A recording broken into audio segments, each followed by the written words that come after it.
Well, amen. Amen indeed. I want to start by saying that this morning, we can turn the lights on, by the way, that this morning is a answer to prayer. So I have a prayer app that I use, kind of like prayer cards, but on my phone. And so if I ever say, "Oh, I'll pray for you," make sure that you see me putting it down on my phone. Otherwise, I have good intentions, but I may forget. But one of the things that is on my prayer list in my app is a section for not forgotten, and it was something just the other day I looked back at and I had started praying on February 26th of last year, so almost a year to the day. And what I wrote on my little prayer card there was that Tyler and Gene would be able to visit here. They have never been here, and so Gene and Patty are the directors of Not Forgotten in Iquitos, Peru. And then Tyler and Allison are they run the Not Forgotten here from the States, and so it had been a prayer almost exactly a year to the day that I had begun to pray that God would open a door for them to come. Here's what I love about being able to just pray. It meant I didn't have to, I didn't put it down on the prayer card and then message Tyler and say, "Hey, just so you know, I am praying that you're going to show up here or not." I just prayed, and I just asked the Lord to move, and just a couple of weeks ago, he messaged me, and they said, "Hey, we're thinking we'd like to be able to come. Would this work?" And I'm like, "Yeah, that would work." And it's just good. I love how God moves to the prayers of his people, and it's just such an encouragement. And even looking around, there's a number of you that are answers to prayer of God moving and guiding, and so I just love it. So this morning is an answer to prayer, and we want to reintroduce, or maybe introduce for some of you for the first time, a ministry that we have been engaged in as a church for about 8 years or so. And it is one that we love. We are very centered of what we engage in for our missions work. And Not Forgotten is one in particular that God has opened up for us. And so I'm looking forward for you to hearing more on that. To give you some groundwork of Not Forgotten and what's going on there, let me introduce this video for you, and then we'll hear more from our leads. All right, so let's start that.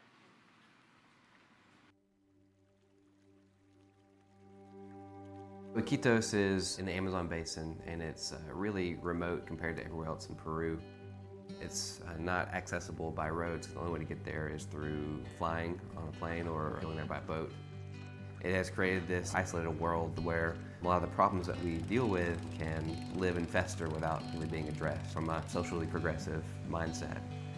It really has allowed a lot of the problems to persist that we are addressing on a day-to-day basis. Las Lomas is the property and the home that we have in Iquitos. It really is a special place. It really creates a safe, fun environment for kids to grow up in. Their childhood that's been in some ways robbed from them by their circumstances.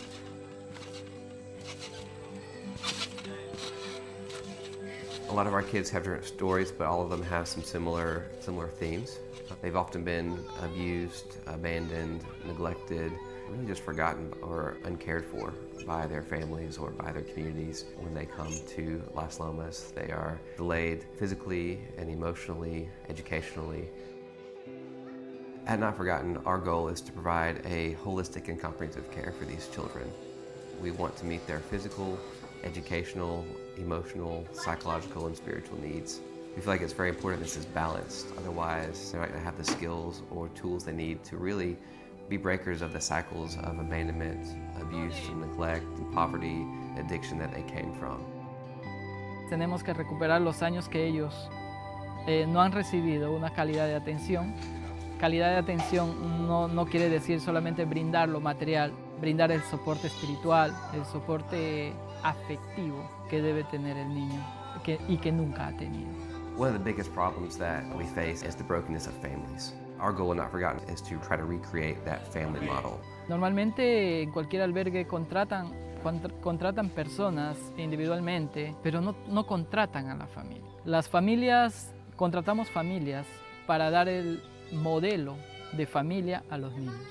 That cycle of mistrust is broken through providing food, a hug, helping with homework, helping them get dressed, helping them brush their teeth, welcoming them when they get home from school. All these things are small little things, but they add up to meeting these bigger needs of what a true mother and a true father should be doing for these children, and that's something they never had before. Not Forgotten is completely led by Peruvians, and I think that's a really integral and key part of what we do. We recognize that the best and most important parts of our home is our staff. We recognize that God is the one who is doing this work and that He cares for these kids much more than we do. And He's going to find the right people to take care of them. And so we really trust that and believe that.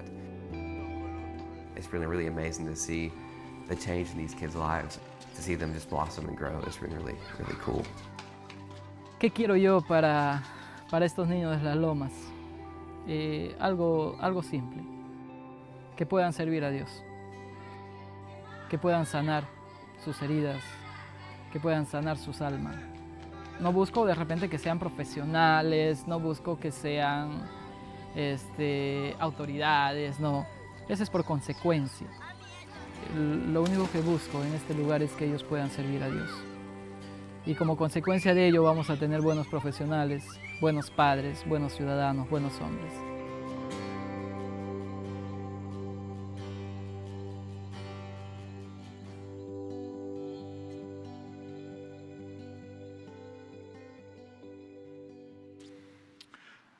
Come on up, guys. I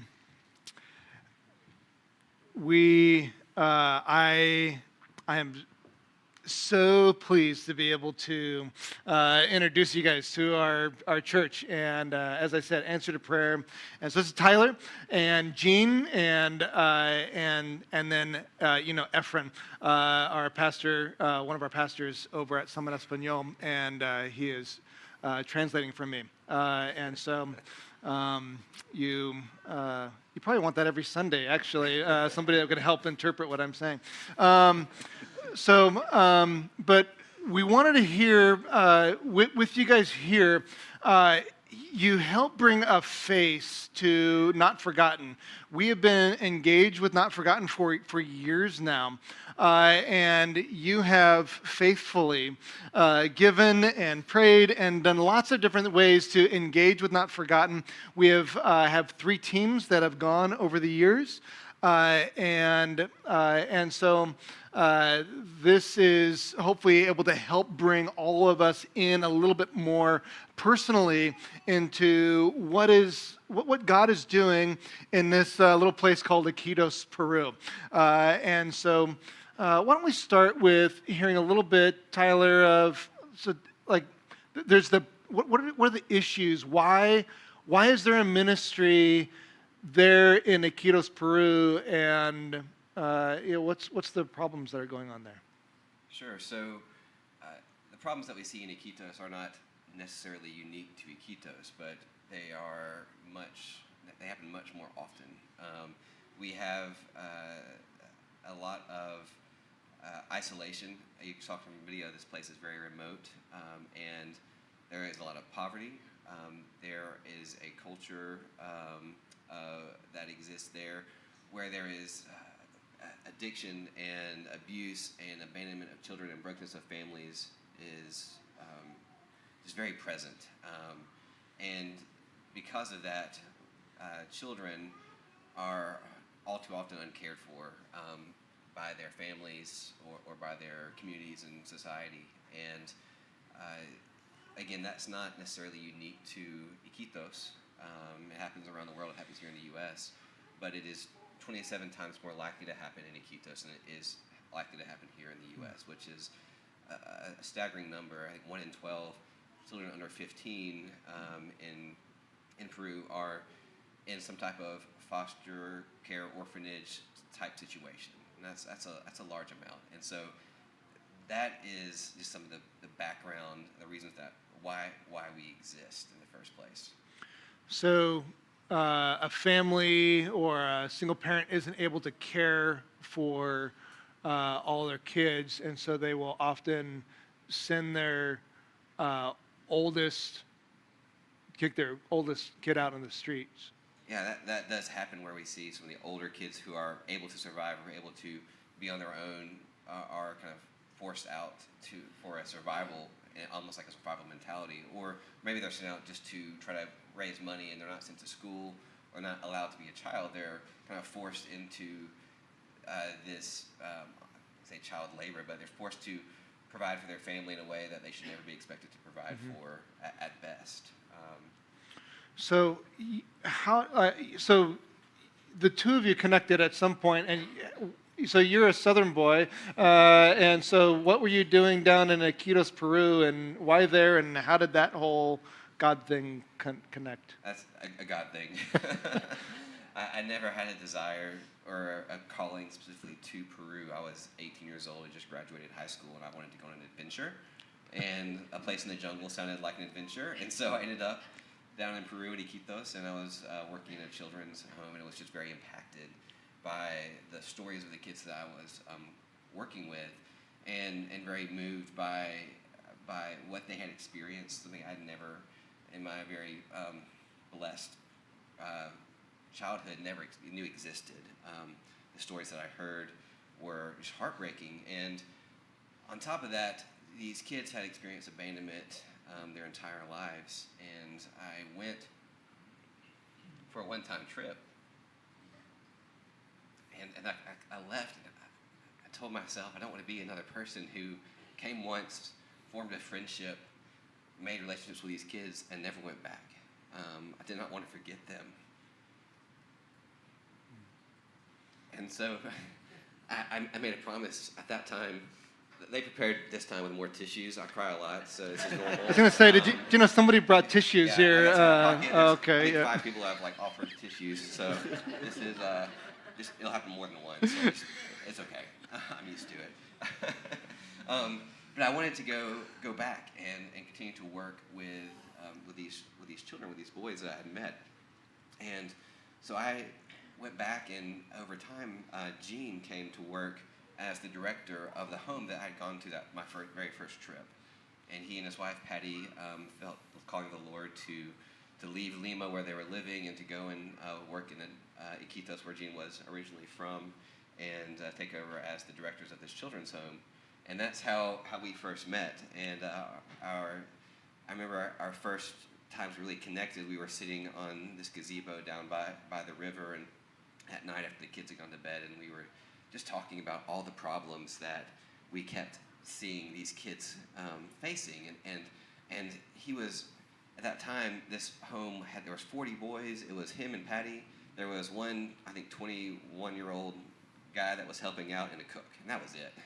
And they were talking about all the different issues and problems that they were trying to overcome, and the limited resources they had. And so we started dreaming together about how we, as Allison and myself and our friends who had been coming down to Peru, could help support them more.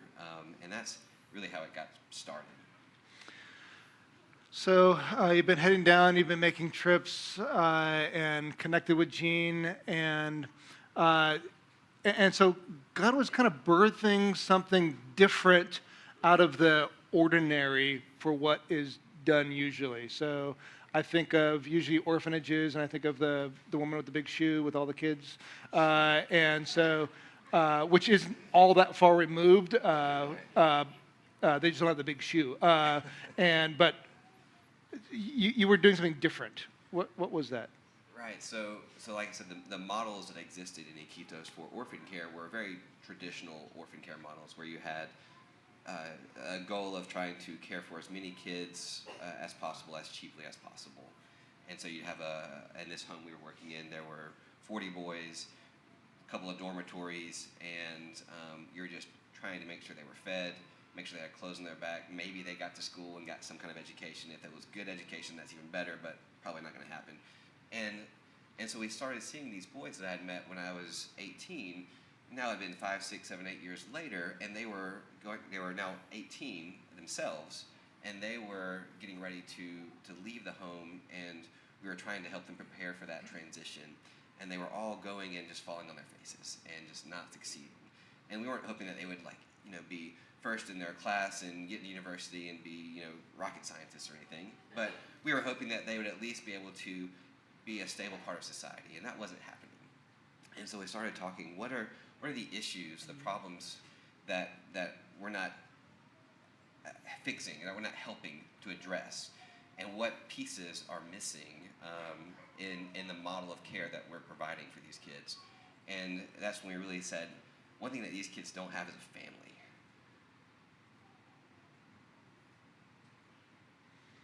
They don't have a mother or a father that are able to sit with them at a table and talk with them about their problems,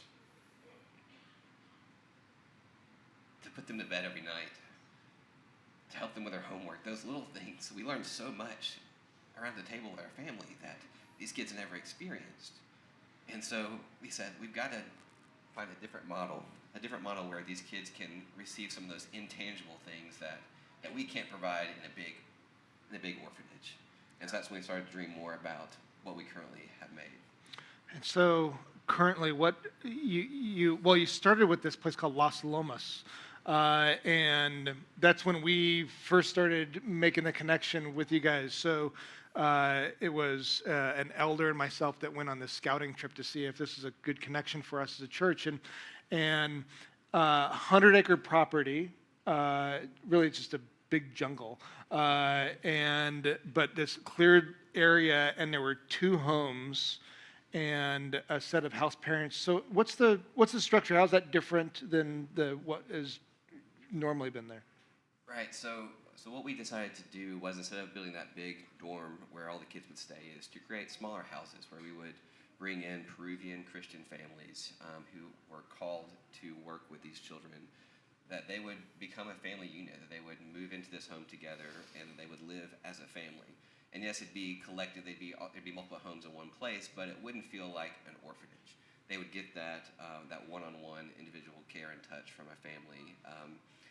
And on top of that, we wanted to not just have a family, but we recognized that so many of their issues and the traumas of their past were affecting their ability to move forward in life, to form healthy attachments and relationships. And so we also knew we needed to invest more deeply in our support for them, not just the physical support or educational support, but psychological and social support. They've been through so much trauma and neglect and abuse, and how do we help them overcome that so that they can then, again, be healthy adults? And so bringing on a full technical staff of professors and psychologists and social workers who work closely day in and day out with our kids to give them the tools that they need to break the cycles that we talk about from which they came. So, this is where we've been engaged as a church. So, usually at the end of the year, we usually do a gift for Not Forgotten is our normal thing we've been doing. And so it started with 2 homes. There's now 5.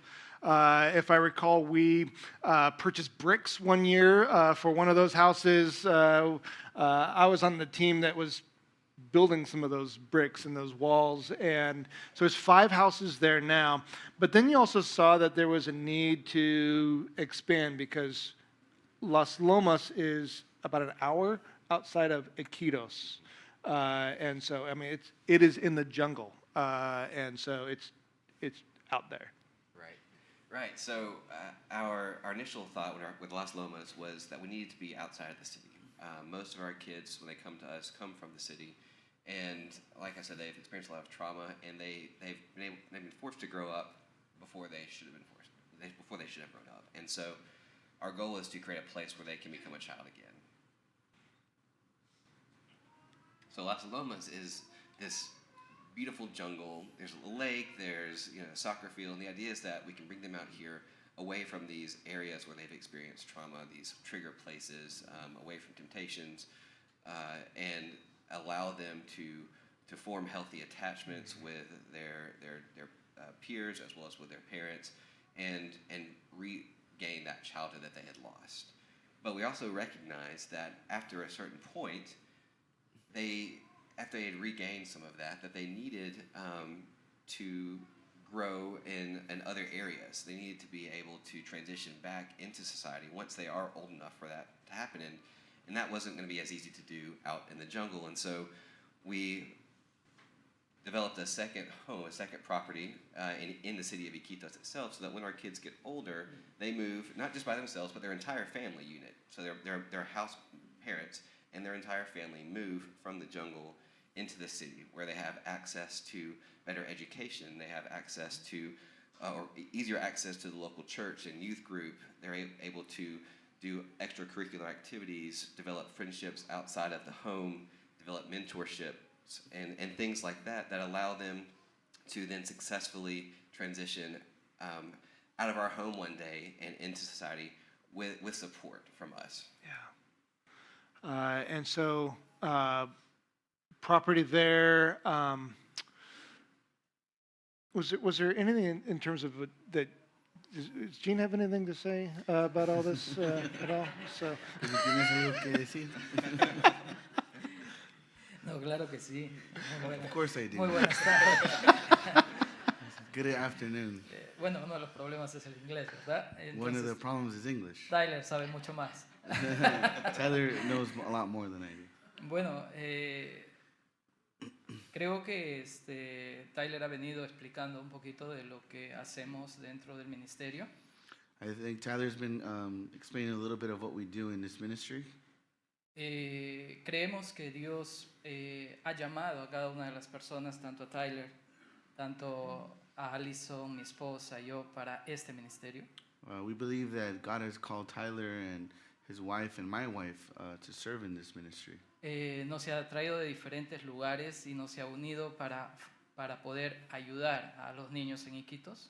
He has brought us from many different places to be able to help these children in Iquitos. Y podemos ver experiencia de vida, podemos ver cambio de vida, podemos ver no solamente de niños, sino también de familias que trabajan con nosotros. We've been able to see changes in not only in the children but also in the families that help us in the program. El ministerio está creciendo gracias a la oración de mucha gente, gracias a la ayuda de mucha gente, está creciendo. The ministry is growing due to a lot of prayer from many people. Y vemos la mano de Dios obrando en cada uno de los niños, ¿no? Y de las familias con quien trabajamos. And we can see the hand of God working in the children's lives and the families' lives. Podemos ver que Dios está ayudando a romper el ciclo de miseria, a romper el ciclo de dolor. We've been seeing that God is starting to break those cycles of misery and cycles of hurt. Y creando esperanza y creando cambio en la vida de las personas con quienes trabajamos. And He's creating hope and in the lives of the people that work with us. So for instance, for some context, a couple of things. We when they move into the city, and by the way, there's 39 children currently. And one of the things I love is that, and you mentioned this in the video, but it's Peruvian parents. So it is, it's local, and it's caring for these kids. And so as they move out of Las Lomas, they go into the city and properties there, which once they get to a certain age, and so it's kind of, they're under your care, and so there's a government thing, and how does all that work, and what happens when they get 18? They're out. Right, so kids come to us through a government placement in the same way a child might come through some type of protective service in the States and go into foster care. Kids come to us in a similar way, and so we have custody of these children until they turn 18. And when they turn 18, legally, they are no longer in our custody, so we cannot dictate what they do. However, we all know that when we turn 18, we still need a lot of help to get through life. At least I did. And we need help determining where to live, how to live on our own, if we're going to go to school, if we're going to try to get a job. All those things you still don't know how to do, and you need help. And so we promise to our kids that even though they are not required to stay with us, we want to stay with them. And so our next step after they turn 18 is to create a space where they can begin to live with some independence but still have support. And we help them through determining those next steps in life, whether that's going to college or studying a trade or just beginning work, whatever that may be. We want to help them along the way. And so I was going to have Gene share a story about one of our kids that has just been really exciting to see him grow and change. Te toca. I know. Bueno, dentro del ministerio hemos tenido muchas experiencias de vida. Within the ministry, we've had a lot of life experiences. Bueno, dentro de las tantas experiencias voy a mencionar un nombre que no es el nombre del chico real para poder usarlo, ¿ok? So among the experiences, I want to share with you a story, but I want to use the name, and it's not the young man's name, but we're going to use it for the story. Bueno, voy a ponerle Pedrito. His name is Peter. We're going to name him Peter. Ok, Pedrito fue testigo, bueno, el inicio de esta historia es bastante trágica. The beginning of this story is very tragic. Tuvo la experiencia de ser testigo de un feminicidio. He was a witness to a female suicide. Y fue testigo también de ver a su papá ir a la cárcel. And he was also a witness to see his father go to jail. Y el niño fue quitado del seno familiar y fue puesto en un albergue So he was taken away from his family and put into a foster care por el periodo más o menos de un año. for about a year. Y después de ese periodo recién llevaron a los niños al ministerio de Not Forgotten. So after that year, they took these children to our ministry, Not Forgotten. Cuando el niño llegó, nosotros y todo el equipo que tenemos en Not Forgotten evaluamos cuál era la situación en la cual el niño estaba entrando. So as we received the child, we evaluated him and to see where he was psychologically, El resultado fue nulo. and the result was very low or none. No tenía 12 años y no sabía escribir, no sabía leer, no tenía ningún conocimiento. He was 12 years old and he didn't know how to read or write or had any knowledge. Y tenía 12 años y tenía que terminar la educación básica. And he was 12 years old and he had to be able to finish basic education. Así es que trabajamos con Pedrito So we decided to work with Peter. y empezamos a llenar los vacíos que tenía, tanto emocional, tanto educacional, y tratamos de trabajar basado en una buena nutrición, en una buena alimentación y un buen acompañamiento. So we started trying to fill those voids with education, with like basic needs like food and care. Todo lo que en sí necesita un niño. Everything that a child needs. Lo difícil de este trabajo con él fue que él no comunicaba sus necesidades. The difficult part of working with him is that he was not able to communicate what he needed. Bueno, creo que cualquier persona, después de haber vivido un trauma parecido, es muy difícil abrirse a otras personas. I think if anybody were to live a trauma like this, it would be very difficult for you to open. Así es que, bueno, con mucho esfuerzo, con mucha ayuda, con mucha oración, con mucho trabajo, pudimos ayudar a Pedrito en la primera etapa. So with a lot of work and a lot of hard work, a lot of prayer, a lot of persistence, we were able to help Peter in this first part of his life.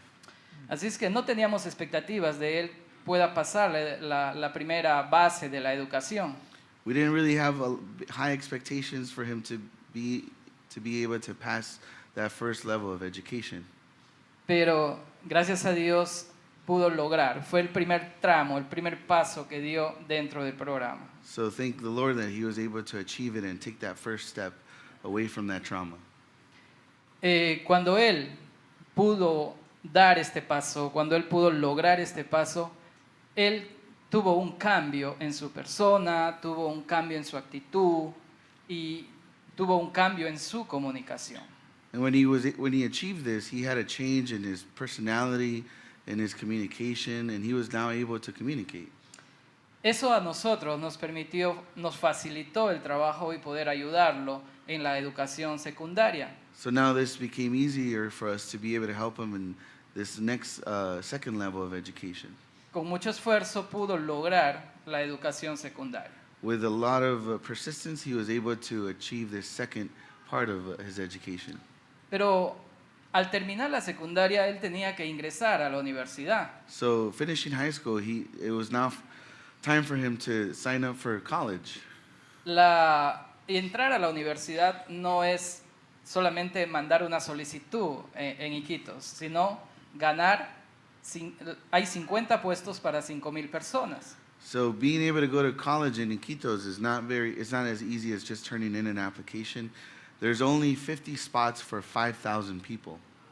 Entonces tenía que competir frente a ellos. So he had to compete against all these people. Ahora, tenemos a un chico que no ha tenido una primaria buena, no ha tenido una buena secundaria porque tenía vacíos de conocimiento. Ahora tenía que enfrentarse a chicos que han estudiado en colegios privados muy costosos. So now we have a young man that didn't have a first level education and has had some voids in his second level education, and now he's competing against other young men that have had private schooling or better education. Pero teníamos una ventaja. But we had one advantage. Creíamos que Dios lo puede hacer. We believed that God was able to do it. Así es que fue la primera vez que tenía que postular a la universidad. Él muy nervioso, no sabía qué hacer y tenía que entrar solo. Ya no tenía que entrar con nosotros, sino que tenía que entrar solo a competir. So now he had to apply to school, and it was his first time. He didn't know what to do. He was nervous, and he had to do it alone without us. This is something that he had to now do by himself. Salió y esperamos los resultados. So he went out and we waited for the results. ¿Y ustedes qué creen? And what do you think happened? No ingresó. He was not accepted. No ingresó. Y entonces, He was not ¿qué accepted. creen que lo que pasó? El menor se puso a llorar toda la noche. So what do you think happened? When he was not accepted, he started crying all night long. Y ahí empieza la dependencia en Dios. And that's where the dependence on the Lord starts. Hablamos con él, So we started talking to him. trabajamos con él, We started working with him again. ayudamos y contratamos profesores para que puedan ayudarle. So we hired some professors to come and try to help him. Y una de las cosas que enseñamos a él es que confíe en Dios. And one of the things that we taught him was to trust in the Lord. Postuló 2 veces, So he applied another 2 times. 3 veces, The third time, 4 veces fourth time, y no ingresó. and he was not accepted. Pero Dios es grande, ¿no? But God is great. Este año, antes de postular, me dijo que no quería estudiar, que el estudio ya no era para él y que no se sentía capaz de hacer. So at the beginning of this year, he told me that he didn't want to study anymore, that he felt inadequate, and that studying or school was not for him. Y que prefería regresar a su pueblo a trabajar en la chacra. So he said he would rather just go back to his old town and just go work in farming. Bueno, tuvimos la oportunidad nuevamente de hablar con él, de orar con él, de acompañarle y decirle que intente una vez más. So we were able to talk to him again and pray with him again and walk with him again and to try it one more time. Y en enero de este año, And in January of this year, él ingresó a Ingeniería de Agricultura. he was accepted into agricultural engineering. Okay. Bueno, esta historia no es una historia inventada, es una historia real. Es uno de los chicos que está, es el mayor de los chicos de Not Forgotten. This is not a made-up story. This is a real story. This is the story of the young man is the oldest in the group of Not Forgotten. Es uno de los chicos que estamos tomando como modelo, He's one of the young men that we're taking as a model porque no solamente está involucrado, no solamente ha estudiado y ha ingresado a la universidad, because not only has he been able to be accepted into university, sino que también está involucrado dentro del ministerio de la iglesia. but he's also involved in the church ministry. Estamos, y además, este joven sirve como modelo para los otros niños, los otros jóvenes que nosotros que tenemos dentro del ministerio para poder ellos seguir su ejemplo. And this young man is an example for the younger generation to follow him as an example. Y todos están celosos, todos quieren estar como él. And all of them are jealous because they all want to be like him. Okay. Bueno, esto es lo que está haciendo Dios en la vida de los niños. This is what God is doing in the life of these children. Y es gracias a las personas que nos ayudan con mucha oración. Okay? And it's because of all the people that help us with a lot of praying. I'm gonna add that it's just a great example, I think, of the work that our staff is doing. And this is Gene and Patty, but also the house parents who help take care of these children, and our technical staff. I mentioned we have 2 professors at each location. We have a psychologist, a social worker, and it's all of their hard work pouring into this child and encouraging him along the way through those doubts, through those fears, overcoming his past, day in, day out, persevering.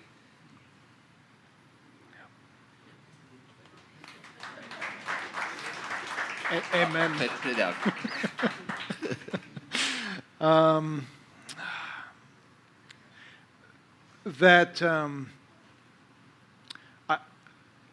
As I was thinking about Peter, and I remember seeing him, you know. Oh boy, my turn. You know how this feels? Yeah, I do. Yeah, good. Tissue's right there. Thanks. You know what's been amazing is when you go there and when they have teams come down, you have dinner in a house, and they split up the team, and as someone Espanol knows, I don't speak any Spanish. I'm terrible. This is true. And I'm like, I always needed somebody to help me. But you sit around a table and you eat dinner, and these kids are laughing, and they're loved. And they have Bible study, and they worship, and it's just good. It is so good to see what God is doing in a place called Iquitos, Peru, and to see how God is at work and using the sacrifices of so much of life that has been poured out by Tyler and Allison and Gene and Patty, and what did you say? There's 20 some odd workers. 26. 26 workers there in these homes, and then how God uses this little place in Sin City in Las Vegas to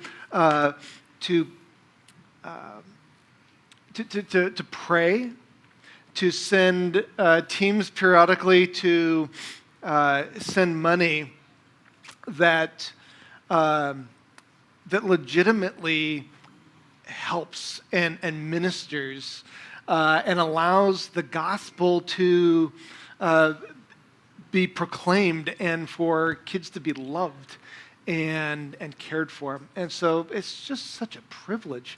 How else can we engage as a church here in Las Vegas?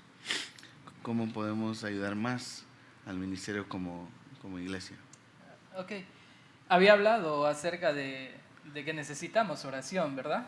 I had spoken about that we need a lot of prayer, right? Necesitamos el compromiso de cada uno de ustedes que oren por nosotros, por mi esposa, por la esposa de Tyler, por Tyler. Necesitamos que oren por las parejas que trabajan con los niños. Necesitamos que oren por los niños. We need prayer, a lot of prayer. Prayer for myself, for my wife, for Tyler and his wife, for the families, Nikitos, and obviously also the children that are there. Necesitamos esa cobertura espiritual.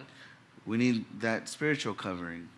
Es difícil, es duro el camino, pero sabemos que Dios nos tiene ahí como instrumentos. It's a lot of work and it's a difficult road, but we know that God has us there.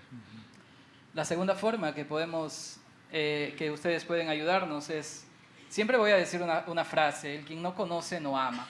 Another way you can help us is, I always say a phrase, who doesn't know cannot love. Entonces les invito a que nos conozcan para que nos amen. So I invite you to get to know us so that you can love us. Así es que vengan a Iquitos y tengan la experiencia con nosotros. So come to Iquitos and have an experience with us. Y la tercera forma que ustedes pueden ayudarnos es que el ministerio no funciona si no hay una economía estable. The third way you can help us is the ministry doesn't work if there isn't a stable economy. Así es que necesitamos también dinero para poder funcionar. So we also need money to be able to function. Así es que usted decide cómo nos quiere ayudar. So you decide how you want to help us.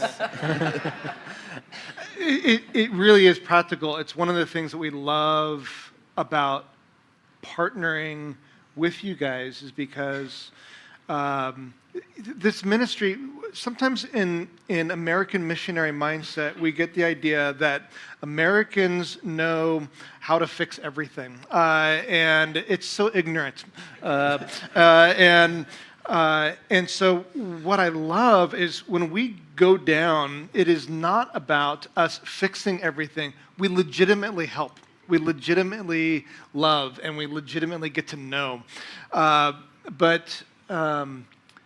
But by going, we get dirt under our fingernails, and you lose terribly in soccer, and you play a lot of games, but you see God at work.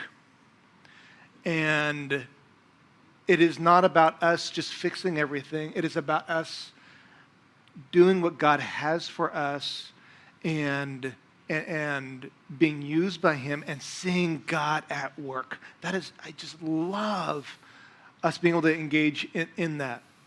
And so God willing, in the next few months, next little bit, you'll maybe hear more on a trip that we want to do again.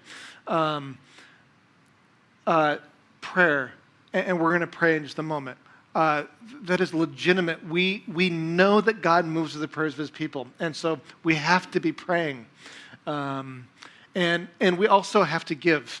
And so we can go and we can send finances. And what we talked about yesterday, last night we had dinner and we were talking about the giving is just a little bit more than what is for the regular, usually in a regular orphanage.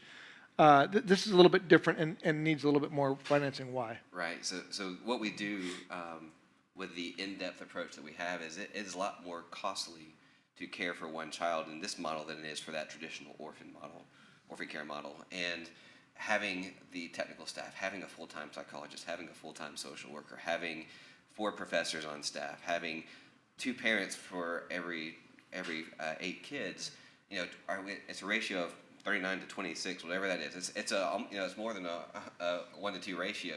It's a lot of support for these children, and that is expensive to do that well, to do it right.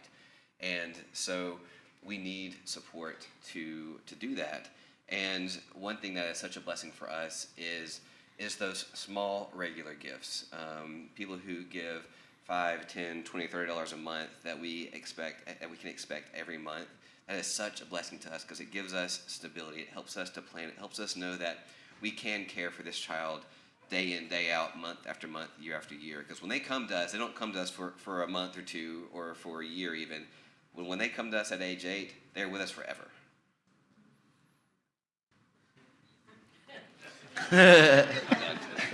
So we covet and love those small gifts, things that you can set on repeat and forget about. That's such a blessing to us.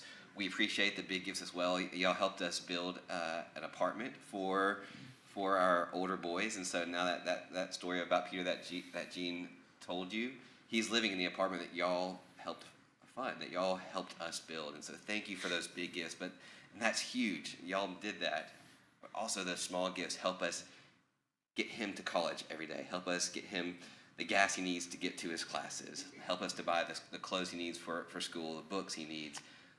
Helps us to provide the food that he eats every day. And so all those small gifts are such a huge part of our ministry. And so thank y'all for giving, and thank you for just inviting us to your church and being a part of our ministry. It's such a blessing to us, and we're just very grateful.